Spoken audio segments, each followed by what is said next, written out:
Hey everyone. I think it would be strange to try and jump straight into our usual updates without acknowledging the news that we've ended development on Everwild here at Rare. While this didn't directly impact Sea of Thieves, and we're continuing on as we'd planned, our focus as a team and a studio is on supporting our friends and colleagues whose roles are at risk. It's impossible for something like this not to ripple through the studio and affect us all in some way or another, so please bear with us. And on that, I just wanted to say thank you to everyone who's reached out to check in on us and share their kind words of support. Genuinely, thank you. It really means a lot. Right, let's get into it. So our last update of Season 16 arrives this month and introduces the final voyage for the Reaper's Bones, Followers of the Flame. This new voyage rewards crews with the new Chest of Bones, giving you that on-demand skeleton box of tricks. But be warned, your Reaper's mark is automatically raised while taking on the voyage. Alongside this new voyage, the team have been busy taking on board your feedback and improving the features delivered as part of the season. There's now an Ashen Search for Ancient Secrets voyage, taking crews into the Devil's Roar for higher value rewards.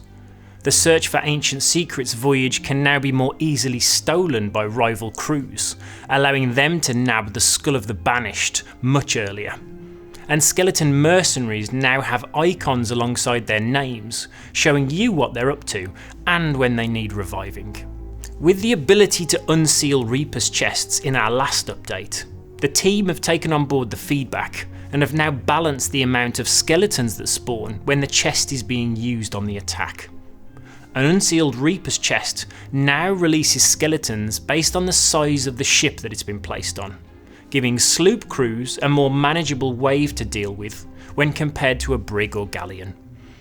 When used defensively on board your own ship or anywhere else in the world, it will still release the full force of the Order of Bone and Blade. Also arriving in this update is a rebalance to the Devil's Roar. The goal here is to retain the atmosphere and threat of sailing in this dangerous volcanic region, while addressing some of the common pain points which frustrate players when taking on voyages there. The geysers will now feel less targeted, there'll be more warning ahead of volcano eruptions, and those eruptions now won't last as long. Ships sailing near to erupting volcanoes will now also experience less direct hits, and instead a few more near misses from those hurtling rocks. The team have also addressed the aptly named Touch of Death in this update, so players are no longer able to save a charged stab on the throwing knife when switching weapons. Sorry, while the name was cool, we weren't going to let this one hang around too long. And then finally, to round out this month's update, we've given some love to the health bars, making them much more responsive when taking damage and healing, giving you the information you need quickly during combat. While we've focused on responsiveness here, we've also seen the requests to stop various UI banners from hiding the HUD.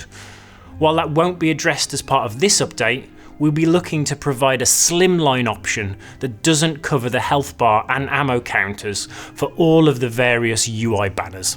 Now, time to share some updates on other things the team is working on.